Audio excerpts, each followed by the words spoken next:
नमस्कार। हरियाणा के मुख्य समाचारों के 25 खबरों के बुलेटिन में आपका स्वागत है। आगे बढ़ने से पहले आप हरियाणा के किस जिले से समाचार को देख रहे हैं, अपने जिले का नाम कमेंट सेक्शन में जरूर लिखिएगा। तो चलिए शुरू करते हैं खबरों का सिलसिला। हरियाणा की निजी नौकरियों में आरक्षण 15 जनवरी से 30,000 रुपए तक के 75% नौकरियों पर हरियाणा वासियों की भर्ती अनिवार्य। हरियाणा सरकार ने रोजगार अधिनियम 2020 लागू करने के लिए अधिसूचना जारी कर दी है। अब प्रदेश में 15 जनवरी 2022 से निजी क्षेत्र की नौकरियों में भी आरक्षण नियम प्रभावी माने जाएंगे। रोजगार अधिनियम लागू होने के बाद निजी सेक्टर की कंपनियों के लिए 30,000 रुपए महीने तक की नौकरियों में हरियाणा के मूल निवासी युवाओं को 75% आरक्षण देना अनिवार्य हो जाएगा। मुख्यमंत्री मनोहर लाल ने प्रदेश को 2024 तक बेरोजगार मुक्त रोजगार युक्त बनाने का टारगेट हासिल करने के लिए इस अधिनियम को बेहद अहम बताया है। रोहतक सांसद के बिगड़े बोल। हरियाणा के रोहतक लोकसभा क्षेत्र से सांसद अरविंद शर्मा ने किलोई मंदिर प्रकरण के एक दिन बाद कांग्रेस पर निशाना साधा। शर्मा ने रोहतक शहर के सबसे व्यस्त रहने वाले छोटू राम चौक पर खड़े होकर कांग्रेस और खास तौर से दीपेंद्र हुड्डा को चेतावनी दी। उन्होंने कहा कि कांग्रेस और दीपेंद्र हुड्डा कान खोलकर सुन ले, मनीष ग्रोवर की तरफ कोई आंख उठाएगा तो उसकी आंख निकाल लेंगे, कोई हाथ उठाएगा तो उसके हाथ काट लेंगे, उसको छोड़ेंगे नहीं। कांग्रेस सत्ता के लिए छटपटा रही है, मगर यह बात भी लिख लो कि भाजपा 25 साल राज नहीं छोड़ेगी। नारनौर थाना परिसर में किसान पंचायत प्रशासन को 7 नवंबर तक का अल्टीमेटम। 8 को एसपी हांसी के कार्यालय के घेराव के लिए फैसला। नारनौर में भाजपा सांसद रामचंद्र जांगड़ा के घेराव के दौरान हुए विवाद के मामले में शनिवार को किसानों ने थाना परिसर में पंचायत की। इस दौरान फैसला लिया कि प्रशासन ने मामले में 7 नवंबर तक विचार नहीं किया तो 8 नवंबर को हांसी एसपी कार्यालय का घेराव करेंगे। किसानों ने पंचायत में ऐलान किया कि जब तक उनकी मांग पूरी नहीं होती तब तक उनका धरना नारनौर थाना परिसर में जारी रहेगा। पंजाब में भी रामचंद्र जांगड़ा का विरोध। लुधियाना में भाजपा एमपी बोले, मुट्ठी भर नेता किसानों के कंधे पर रखकर बंदूक चला रहे। हरियाणा से भारतीय जनता पार्टी के राज्यसभा सदस्य रामचंद्र जांगड़ा ने गंभीर आरोप लगाते हुए कहा कि राजनीतिक लोग किसानों के कंधे पर बंदूक रखकर चला रहे हैं और उन्हें गुमराह कर रहे हैं। जांगड़ा शनिवार को प्रदेश भाजपा अध्यक्ष अश्वनी शर्मा के साथ लुधियाना में ऑल विश्वकर्मा रामगढ़िया फाउंडेशन के समारोह में पहुंचे थे।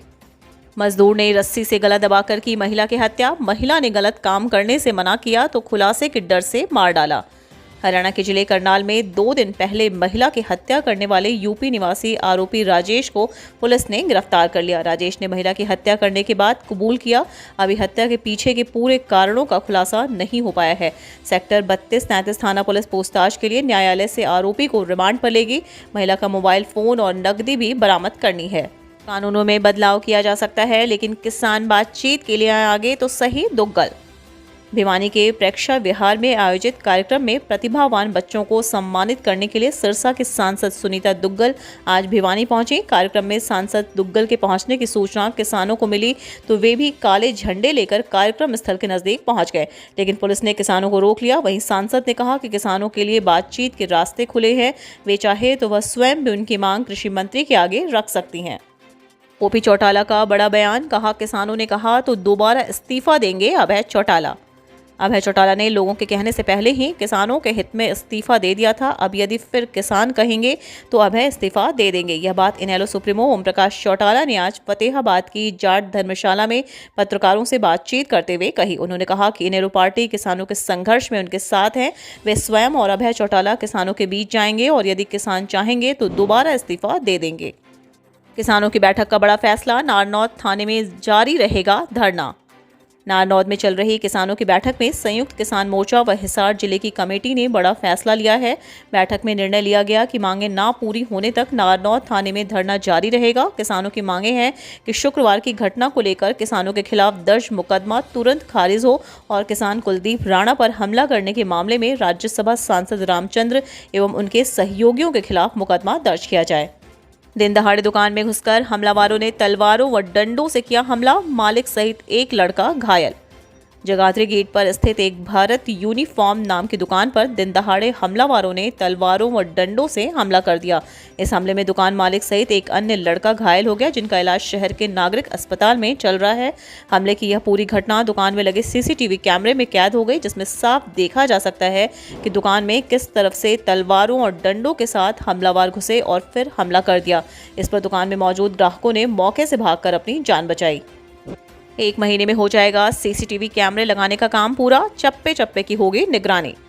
डबवाली नगर परिषद आने वाले एक महीने के भीतर पूरी डबवाली शहर में सीसीटीवी कैमरे लगाने का कार्य पूरा कर लेगी। इसके लिए नगर परिषद की तरफ से शहर के विभिन्न मुख्य पॉइंट पर पोल लगाने का काम जारी है। इन्हीं पोल पर सीसीटीवी कैमरे लगाए जाएंगे। पुलिस की तरफ से बताई गई जगहों पर नगर परिषद की तरफ से कैमरे लगाए जाएंगे। कांग्रेस ने मांगी ऐलनाबाद पर रिपोर्ट, हाईकमान के पॉइंट वाइज कारण बताने के निर्देश। कांग्रेस हाईकमान ने हरियाणा में सिरसा जिले के ऐलनाबाद विधानसभा सीट पर हुए उपचुनाव में पार्टी प्रत्याशी की करारी हार पर रिपोर्ट तलब कर ली है। पार्टी हाईकमान ने कांग्रेस के हरियाणा मामलों के प्रभारी विवेक बंसल से यह रिपोर्ट जल्द से जल्द सबमिट करने को कहा है। ऐलनाबाद उपचुनाव में कांग्रेस प्रत्याशी पवन बेनीवाल तीसरे नंबर पर रहे थे। यहां इनेलो के अभय चौटाला ने जीत दर्ज की और दूसरे नंबर पर भाजपा कैंडिडेट गोविंद कांडा रहे। डबल मर्डर का आरोपी गिरफ्तार। रेवाड़ी में भाभी और भतीजे का कर दिया था कत्ल, छोटे भाई के बेटे को भी मारी थी गोली। रेवाड़ी में अपने ही भाई के परिवार को उजाड़ने वाले रिटायर्ड फौजी विक्रम सिंह को पुलिस ने गिरफ्तार कर लिया। आरोपी विक्रम ने अपने ही परिवार के 3 सदस्यों को दिवाली की रात गोली मार दी थी। भाभी संतोष और भतीजे शिवम की मौके पर ही मौत हो गई थी। छोटे भाई अजय का बेटा अनुज अभी भी अस्पताल में भर्ती है। पुलिस ने विक्रम को कोर्ट में पेश कर 1 दिन के रिमांड पर लिया है। रेवाड़ी में स्मॉग की चादर, आंखों में जलन और सांस लेने में तकलीफ। दीपावली के त्यौहार पर आतिशबाजी के बाद हरियाणा में खासकर दिल्ली के साथ लगते जिलों में स्मॉग छा गया है। रेवाड़ी जिले में शनिवार सुबह स्मॉग के कारण ट्रैफिक की रफ्तार धीमी रही, साथ ही सांस लेने और आंखों की जलन की समस्या हुई। खासकर दमा, कैंसर और हार्ट के मरीजों को सबसे ज्यादा परेशानी का सामना करना पड़ा। स्थिति यह रही तो आने वाले कुछ और दिनों में लोगों को परेशानी झेलनी पड़ेगी। एक दिन पहले ही रेवाड़ी के औद्योगिक क्षेत्र धारूहेड़ा में AQI 376 दर्ज किया गया। नारनौल थाना में डटे किसान आंदोलनकारियों व पुलिस प्रशासन में नहीं हो पाई बातचीत। राज्यसभा सांसद रामचंद्र जांगड़ा व उनके निजी PA पर मामला दर्ज करवाने और आंदोलनकारियों पर दर्ज मामले वापस लेने को लेकर धरना दूसरे दिन भी जारी रहा। आंदोलनकारी व पुलिस प्रशासन की आपस में कोई बातचीत नहीं हुई। प्रशासन व आंदोलनकारी किसान पूरा दिन एक दूसरे का इंतजार करते रहे। आंदोलनकारी ने धरने पर ऐलान किया, जब तक आंदोलनकारियों पर दर्ज केस वापस व सांसद रामचंद्र जांगड़ा व उनके PA पर मामला दर्ज नहीं होता, तब तक वह थाने का घेराव जारी रखेंगे। पेट्रोल, डीजल व खाद्य तेलों के दाम में कटौती से राहत। पहले केंद्र सरकार की ओर से दिवाली तोहफा के रूप में पेट्रोल व डीजल के दाम में कटौती से जनता को राहत मिली और उसके बाद भाजपा शासित राज्यों की ओर से वैट में कटौती के ऐलान से पेट्रोल व डीजल की कीमतों में और कोई कमी आई है। केंद्र से राहत के साथ भाजपा शासन वाले राज्यों एवं केंद्र शासित प्रदेशों में स्थानीय बिक्री कर वैट भी कम कर दिए जाने से इन राज्यों में पेट्रोल की कीमतों में 8.7 रुपये प्रति लीटर और डीजल की कीमतों में 9.52 रुपये प्रति लीटर तक की कमी हुई है।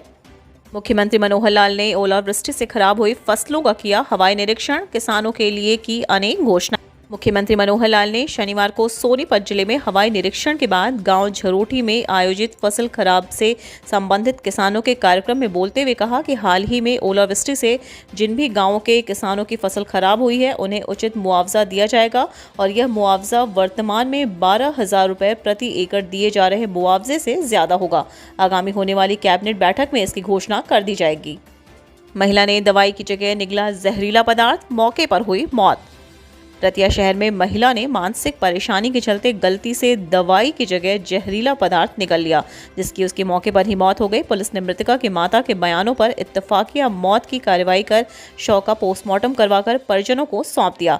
बताया जा रहा है कि मृतक महिला पिछले कुछ दिनों से मानसिक रूप से परेशान थी। जब वह दवाई लेने गई तो गलती से जहरीला पदार्थ निगल लिया, जिसे अस्पताल लेकर आए जहाँ पर उसकी मौत हो गई। हज 2022 के लिए हरियाणा सरकार ने मांगे आवेदन, कोरोना वैक्सीन की दोनों डोज अनिवार्य।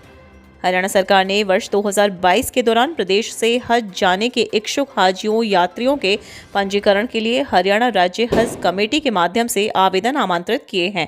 हरियाणा राज्य हज कमेटी के कार्यकारी अधिकारी सुभानुद्दीन भट्टी ने इस बारे में जानकारी देते हुए बताया कि पंजीकरण के लिए आवेदन प्रक्रिया ऑनलाइन 1 नवंबर 2021 से आरंभ हो गई है, जो 31 जनवरी 2022 को समाप्त हो जाएगी।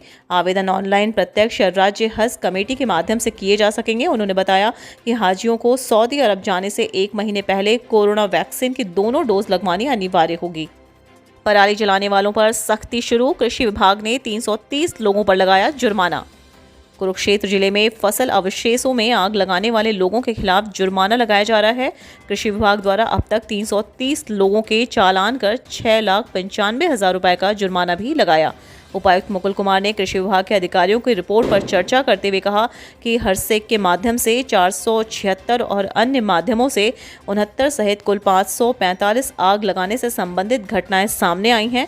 इन सभी लोकेशनों पर कृषि विभाग की टीमें पहुंची। उन्होंने कहा कि कृषि विभाग की टीमों ने कृषि भूमि पर 375 जगहों पर आग लगाने की पुष्टि की है।